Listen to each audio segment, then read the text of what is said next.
What if the guilt you've been struggling with and trying to escape is actually a good thing? You know, a lot of us spend a ton of energy beating ourselves up for so many things, like snapping at our kids, neglecting our friends, not being present with our partner. And that's bad enough. But then we feel upset with ourselves for feeling guilty about it. We've been socialized to believe that we shouldn't feel guilty, that it means there's something wrong. But today I'm talking with Dr. Chris Moore, a psychology professor who has spent 3 decades studying relationships. And his research suggests something very different. Guilt is not a bad thing. In fact, it is a very, very positive emotion that motivates relationship repair. And when you understand how to use guilt, what it's really trying to do, which is help you, it becomes something that you can use to actually heal and strengthen your connections. And so that's what you're going to be learning about on today's episode of Love, Happiness, and Success. I'm at Dr. Lisa Marie Bobby on Instagram. Give me friends on Instagram. And also, if you haven't already, I hope you subscribe to the show so you don't miss a single episode. Welcome, Dr. Chris Moore. Thank you very much. It's great to be here, Lisa. So first of all, Dr. Moore, congratulations on the book. I mean, The Power of Guilt. What a provocative title. I love it. But the reality is that most of us have been taught to believe that guilt is a terrible emotion that we should avoid. And so I'm curious to know what made you decide to write an entire book arguing the opposite. This is a good thing. I felt for a very long time that guilt is actually a positive thing, but it has a very negative connotation in our society. We think of guilt as being a bad thing. It makes us a bad person, or we've sinned, or we've, committed a crime, or whatever it is. And those are all aspects of guilt. But what I became convinced about was that the purpose of guilt is actually to help us to manage and to repair our relationships. And that's where the positive side of it comes in. So let's just kind of go into this a little bit deeper. I mean, starting with the basics, like when we feel guilty, when we experience guilt, what is actually happening inside of us emotionally, neurologically? What happens? Great question. And in the book, what I tried to do is show how guilt is actually what I like to call a cocktail of emotions. It's not a simple emotion. We often talk about the difference between basic emotions and social emotions, or more complex emotions in psychology. And basic emotions are things like happiness and sadness and anger and so on. And the social emotions are things like pride and shame and guilt and embarrassment. And the social emotions happen in relation to the social world, our encounters with the social world. But guilt involves a number of different aspects of emotion. So what I talk about is, first of all, empathy for another person. So when we hurt another person, that leads to us feeling sad for that other person. So that's a form of compassion. So that's one element. The second element is that guilt is normally felt in the context of our intimate personal relationships, not with spouses or lovers or so on, but the people that we care most about. So those will be our intimate partners, but they'll also be our close friends. There'll be other family members. There'll be our children. There'll be our siblings, and so on. Those are the relationships in which we feel guilt most powerfully. And so the other emotional element is that we feel anxiety about having hurt a relationship. Right, that the relationship is damaged in some way and potentially broken. And it's that leads to anxiety. And then the third emotional aspect of guilt is anger. And it's self-directed anger, it's anger against ourselves. So we feel bad that we did that. We feel angry at ourselves that we did whatever we did to harm the relationship that we really care about. And so it's that combination of empathy or compassion for the other person, fear about the health of the relationship, and self-directed anger that come together in this cocktail that forms guilt. That's why it has these different aspects to it. So partly it motivates us to repair the relationship that we might have damaged. Partly it makes us want to do something nice for the other person. That's the empathy and compassion piece. And partly it makes us feel like we deserve to be punished in some way, right? That's the self-directed anger piece. So they all come together to form the experience of guilt. Okay. So you're saying that guilt is really a blend of three different things: empathy, anxiety, but also anger at yourself. And that this motivates you to take action. To take action to try to repair the relationship. And sometimes the needed repair is going to be doing something nice for the other person. Sometimes it's going to be accepting some punishment to yourself for what you did. But the overall, as you said nicely, the overall motivation is to try to repair or to improve the state of the relationship that you have. And so in that way, that's why guilt is really functional. That if we didn't experience guilt, we wouldn't be seeking to repair relationships in the same way. Exactly. Got it. That's what makes it functional. Yeah. Very interesting. Now, if I may ask, prior to our starting to record our interview, we were chit-chatting a little bit about the variable, the curveball of being in a relationship with somebody who doesn't feel guilt. Tell us a little bit about situations where that might be true. I mean, I would imagine, first of all, maybe just not caring quite as much about that particular relationship I think, would be one.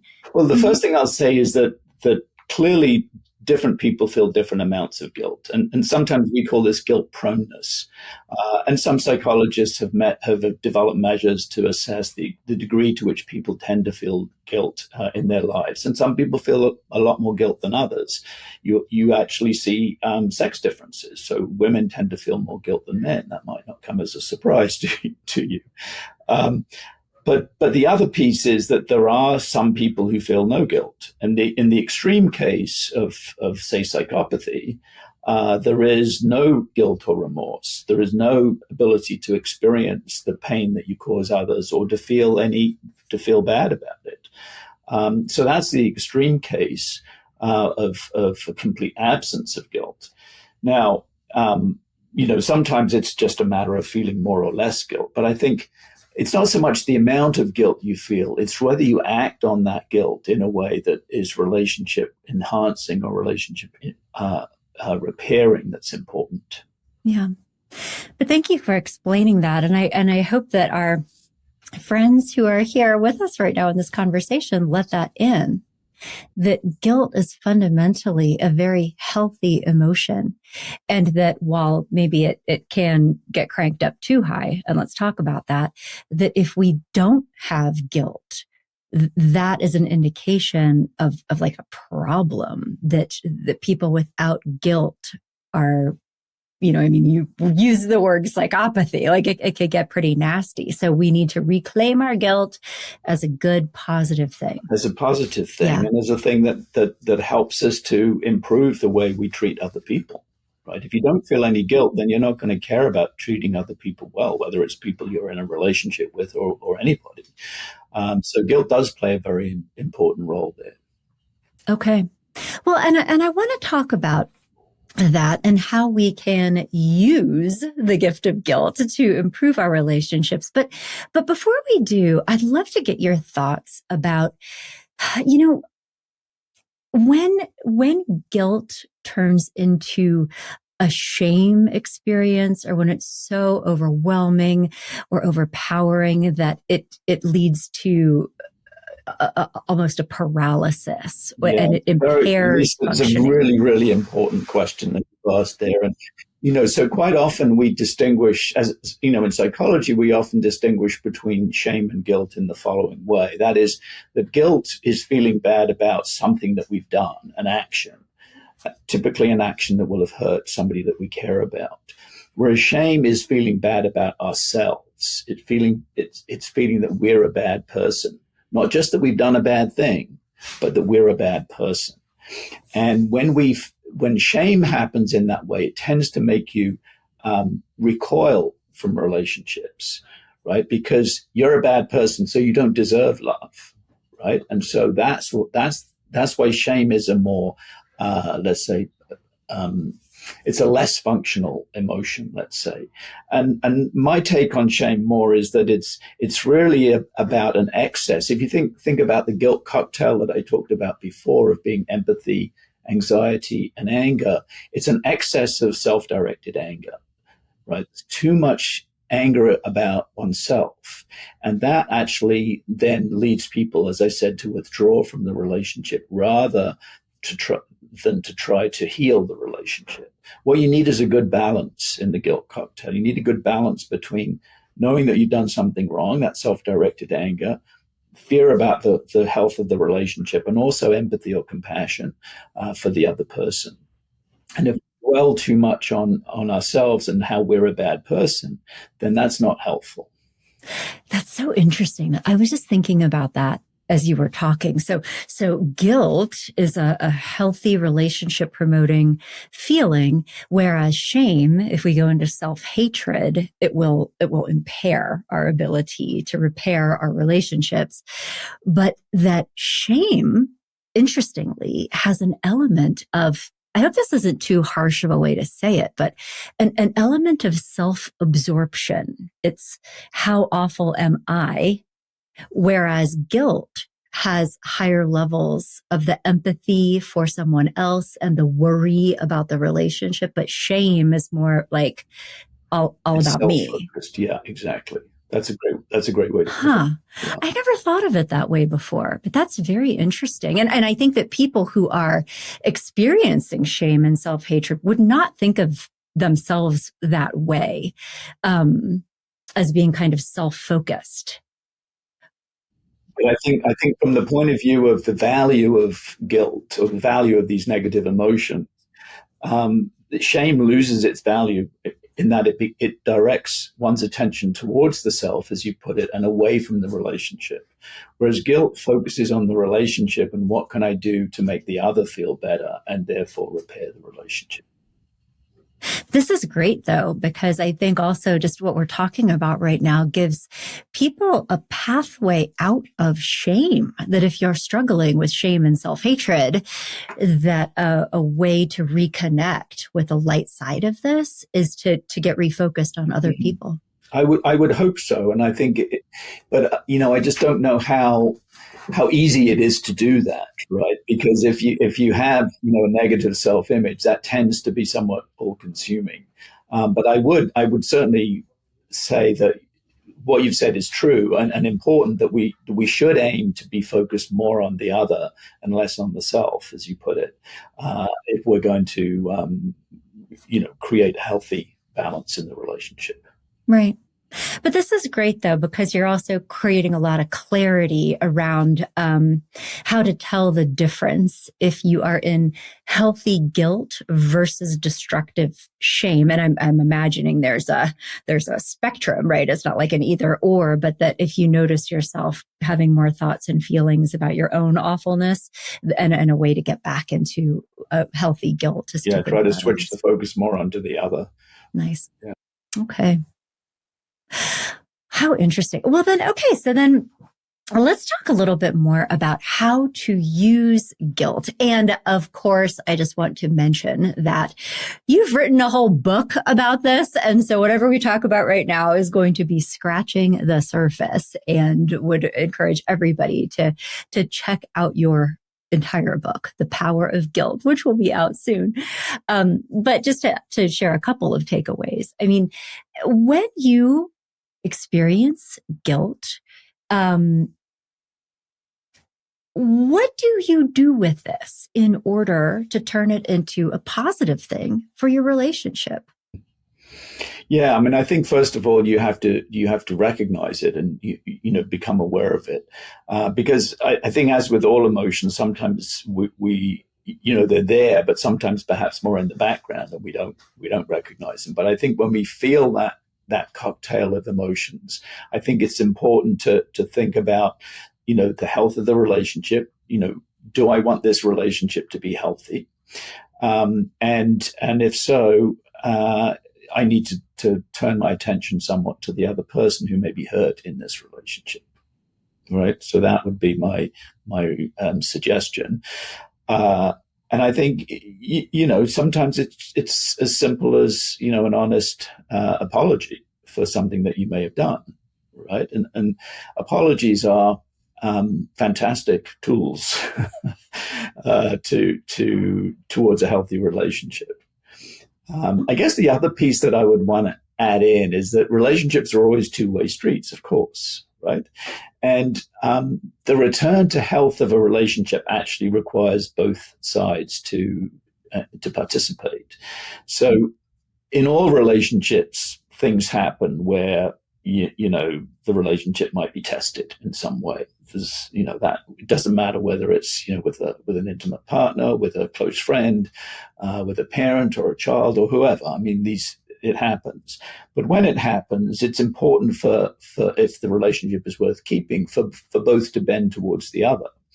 And so apology is the way to make that gesture on the part of the person who may be guilty.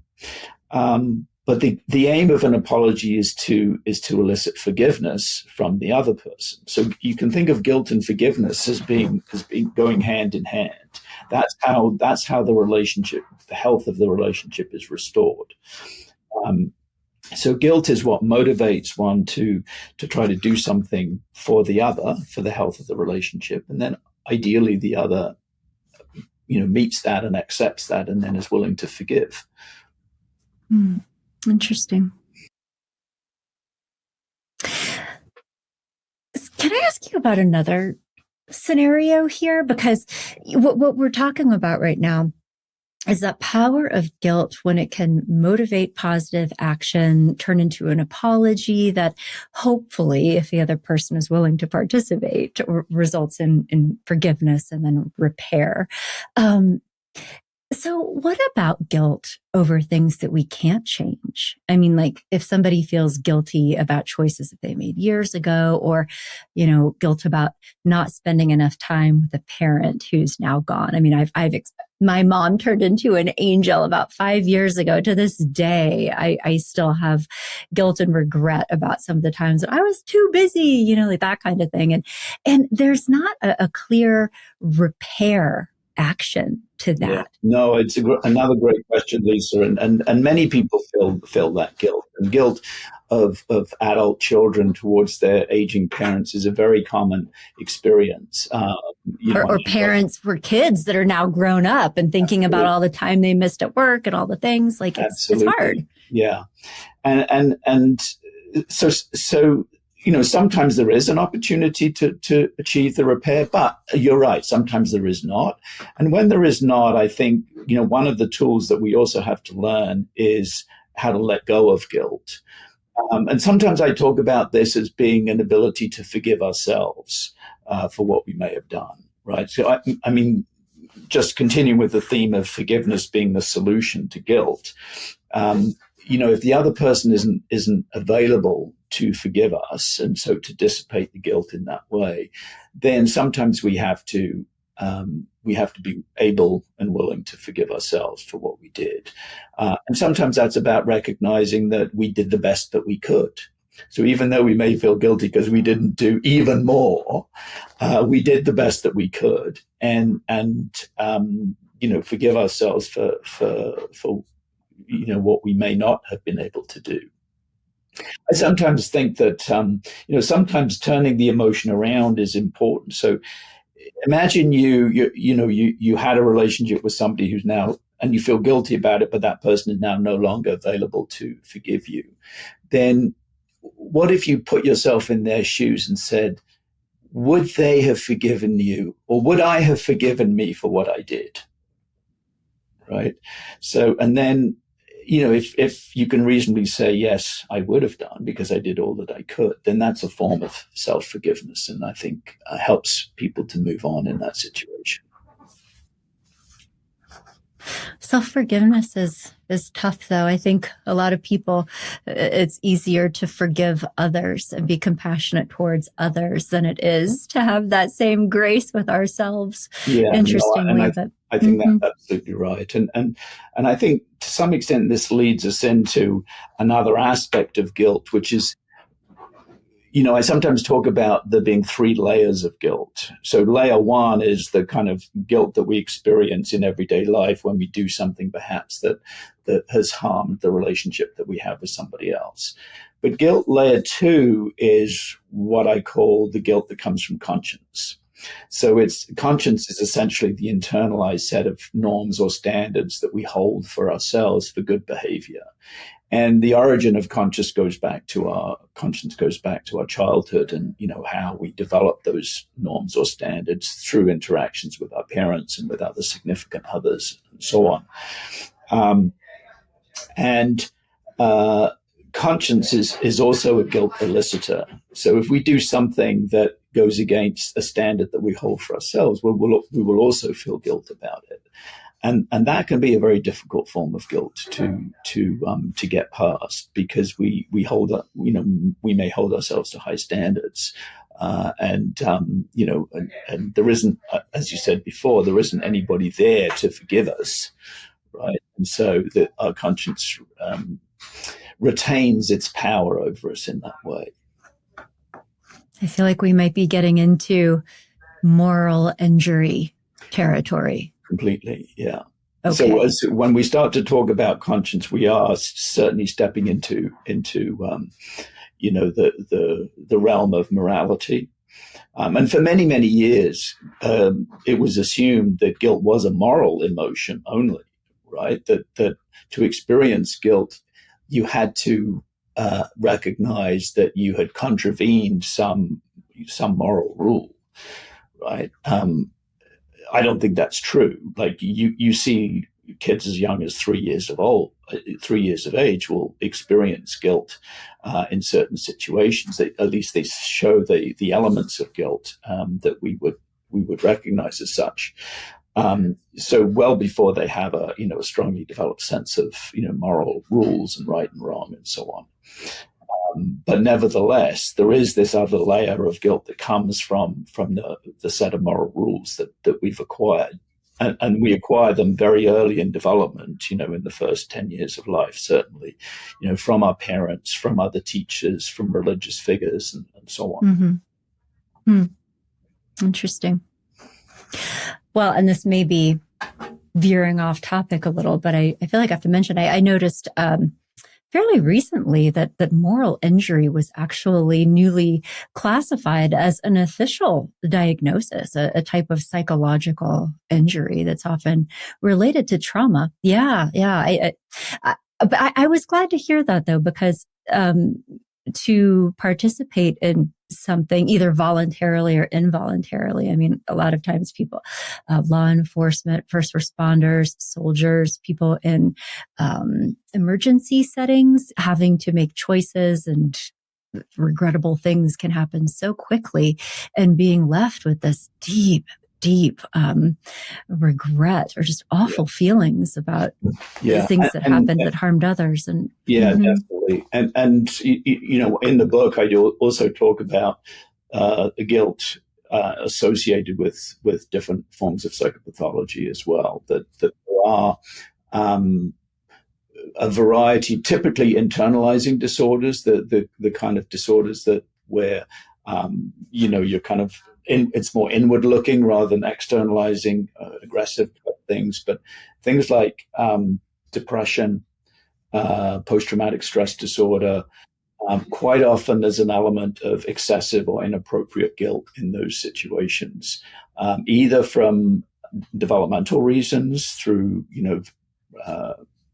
relationship issues in early life, or, as you said, through people like first responders, military, police, and so on, who have witnessed really traumatic things, and where their role was in some way to intervene or to help, and perhaps were not able to, and the guilt that arises out of that failure, even if it wasn't an intentional failure. Yeah, or just making a mistake, Yeah, you can't take back. yeah. And But okay. Oh, the origin of PTSD, in that literature, really goes back to the Holocaust survivors, right? the what survivors? Holocaust Oh, survivors. interesting. So the the Jews that had survived the concentration camps in Nazi Germany, who many of whom ended up in the U.S., experienced extreme PTSD as a result of the survivor guilt associated Yeah, with them surviving when many of their family members or I friends could did see not. that. So there is a history there of guilt playing a role in that form of psychopathology. Hmm.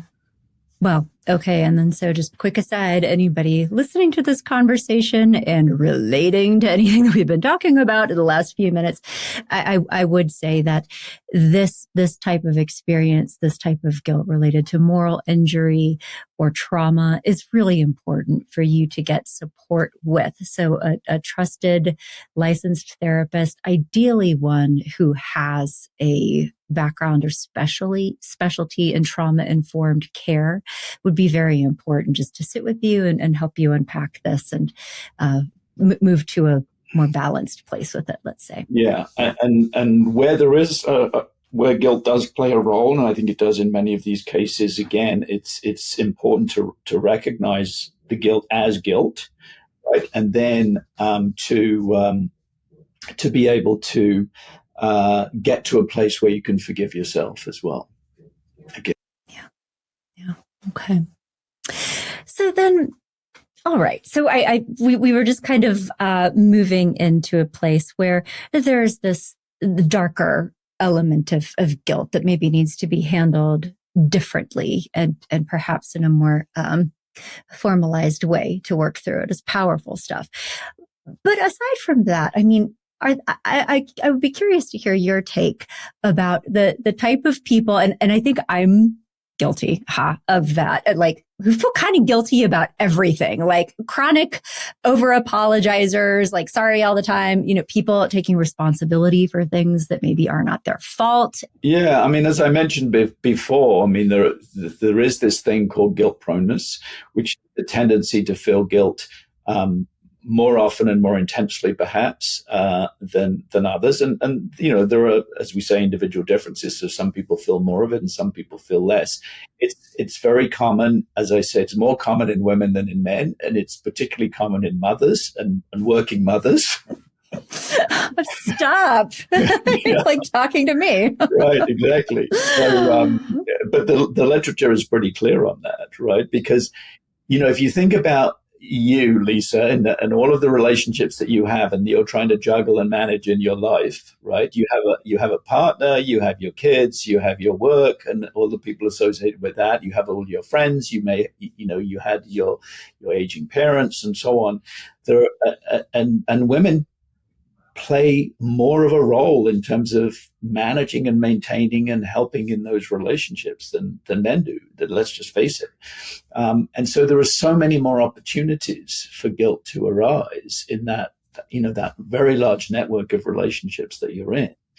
The conflict between work and family for women is a very significant conflict. There's a big literature on this. I won't go into, but women show significant work-family guilt, where work is impacting. They feel guilt about not spending enough time with their kids, and then they feel guilt about not, spending enough time at work. So it's a lose-lose kind of situation. But I guess what I would say is that this approach to guilt that I'm talking about, which is essentially a relationship management tool, applies equally here. It's just you've got a lot of relationships that you're trying to manage at the same time, right? And inevitably, there's only so much time in the day or in the week that you get to do that. And as well as I do, that kids could eat up 24 hours a day of that time if you let them. So it's tough. But I think the other part of it is when you recognize that that's what guilt is, that it is actually a product of you being engaged in all of these relationships with people that you care deeply about, and not being able to be all the time there as much as you want for them, then that's why you feel guilt. But you shouldn't feel guilty about that. Can't believe you just said that. That was great. Thank you. But no, seriously. And so then, like, what do you do? So I think what I'm hearing you say is that there can be some, certainly to notice guilt and also put it into context. Like, okay, all these different relationships to manage. But give us some insight into how to distinguish between the type of guilt that is a gift that warrants action. Oh, I need to do something here, versus what is anxiety, people pleasing, having overly high expectations of yourself that are. No, and again, a great question. And I think it's one of those things that's there's no formula here. At least I don't think there's a formula here. I was hoping you could give us the 3-step plan to perfection, but I think awareness is the most important first step, because the problem is that guilt is not a rational emotion. It pops up, right, when even unconsciously we felt like maybe we're not doing enough in a relationship, or maybe we've hurt somebody in a relationship. And sometimes you need to take a step back and reflect on it and say, should I feel guilty about this, or actually have I done, take a more rational approach to it, have I actually done all that I can do reasonably in the circumstances, and not allow that guilt to push forward into your awareness all the time. I think that one of the problems with guilt is that it's almost self-reinforcing, that you feel guilt and then you feel guilty about feeling that guilt. I shouldn't feel guilty. Yeah, and then then you can't get rid of it. But I think part of the thing is, for example, with your kids, I'm doing a great job with my kids. I'm doing everything I can do. Yes, they're going to demand more of me always, because that's what kids do, at least when they're little. But I'm doing everything that I could and should be doing for them. And then, with all of the relationships in your life that are important to you, take a more rational stance to them as well, and not just an emotional reaction to them. I'm a big believer, not surprisingly, in combining, a degree of rationality and a degree of emotionality to the way we live our lives. Daniel Kahneman, the great Nobel Prize winner, talked about level 1 and level 2 processing. Yes. And level 1 is the automatic. Fast brain, slow brain. Is that what we're talking about right now? Yeah, exactly. Thinking fast, thinking slow. That's guilt is sort of a thinking fast thing, like it's an immediate gut reaction to what's going on. But you need to supplement it with thinking more rationally about the situation as well. And recognizing that what guilt is doing is just alerting you to the fact that, maybe there's something going on in this relationship. But then applying a more rational approach and saying, well, actually, I'm doing everything that I should be doing, right?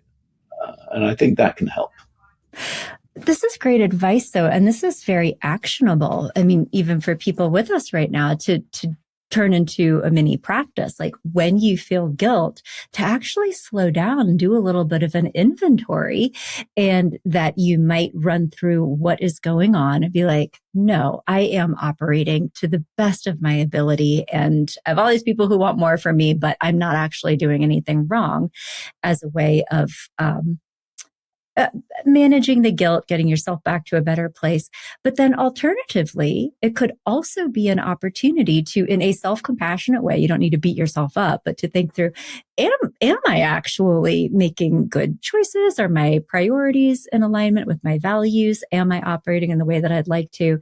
And maybe have it be okay if, I probably have been staying too late at work lately, and I could leave at 5 instead of 6. You're totally right. And sometimes it may lead to life changes. I mean, in the book, I tell a story about my wife, Shannon, who thankfully allowed me to use it, because when we had our daughter, our young daughter, my wife was a teacher, right, and she taught sort of little kids. She taught sort of first, second graders, and she she wanted to go back to school, to go back to teaching after her maternity leave. And so, and I had a full-time job. And so we put our daughter Mackenzie into daycare. And my wife was crippled by guilt about doing that.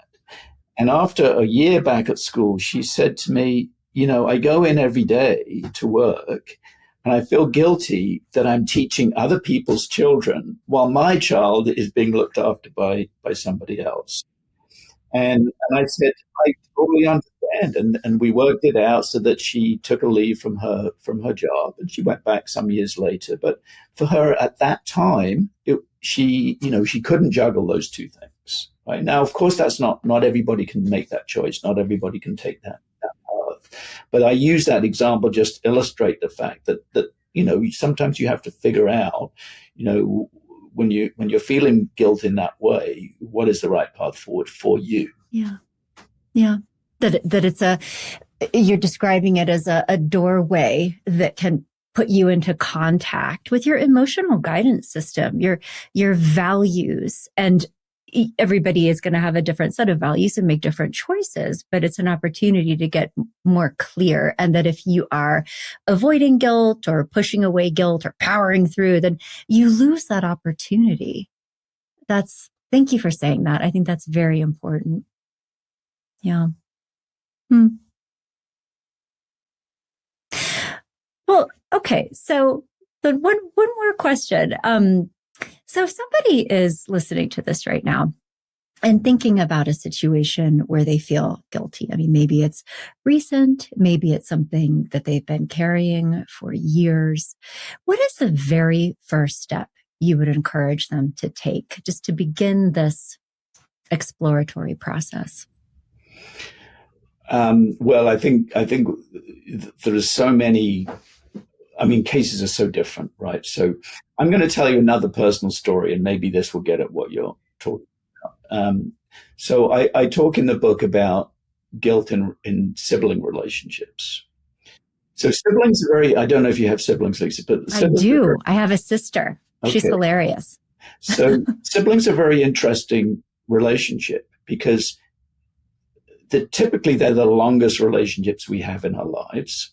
Right? We start them when we're very young and they go throughout our lives. But when we start out, they're often not that close. Sometimes they are.